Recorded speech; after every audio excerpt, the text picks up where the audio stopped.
Граѓаните повеќе го ценат приватното од јавното здравство во однос на квалитетот на услугите и бараат приватниот сектор да биде опфатен со задолжителното здравствено осигурување.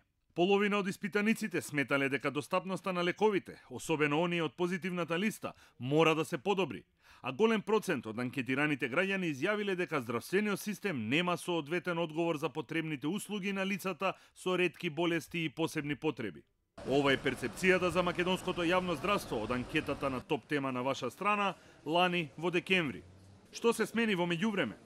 Водечката партија во власта во планот за живот излезе со амбициозна агенда за реформа на здравствениот систем, бесплатно болничко лекување, зголемување на платите на сите здравствени работници за 100%, изградба, реконструкција и опремување на болничките капацитети, високо квалитетни лекови и вакцини, матичен гинеколог за секоја жена, реформа на итната медицинска помош.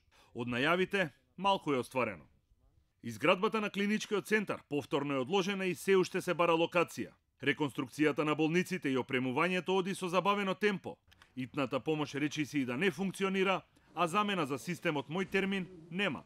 Пациентите со ретки болести се уште се борат со недостатокот на лекови и нивните цени, а матичен гинеколог за секоја жена е далеку од остварување.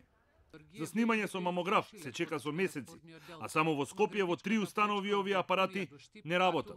Одливот на лекарите останува акутен проблем кој можеби ќе се реши со најавеното зголемување на плати во здравствениот сектор. Предвидениот буџет за здравството за наредната година изнесува 6,3 милиарди денари и е за 300 милиони денари повисок од годинешниот.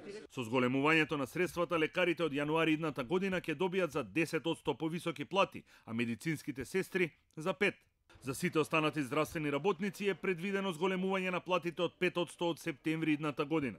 Но сликата за јавното здравство е малку сменета. Бесконечни редови во чекалните и предординациите, недостаток на лекови, термини за преглед за кои се чека со недели, незадоволни лекари и медицински сестри, руинирани болници без соодветна опрема која е или расипана или пак воопшто не е набавена, по лекови на позитивна листа во ред до 15 во месецот. За лекувањето во странство пак и натаму граѓаните повеќе се потпираат на донации отколку на помошта од Фондот за здравство. Кога перцепциите, но и реалноста ќе се сменат?